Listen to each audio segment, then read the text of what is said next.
Well.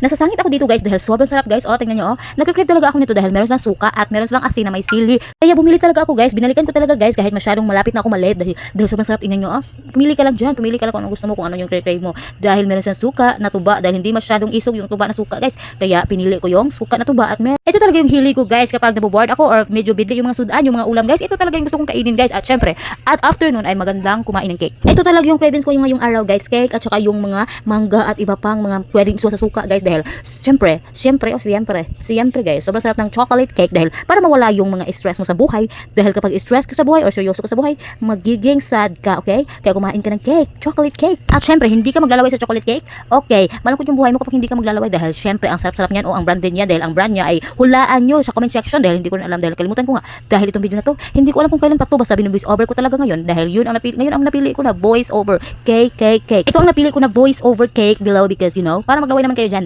dahil akala nyo ba madali talagang gawin ang diet. Sobrang hirap mag-diet guys, lalo na kapag may chocolate cake.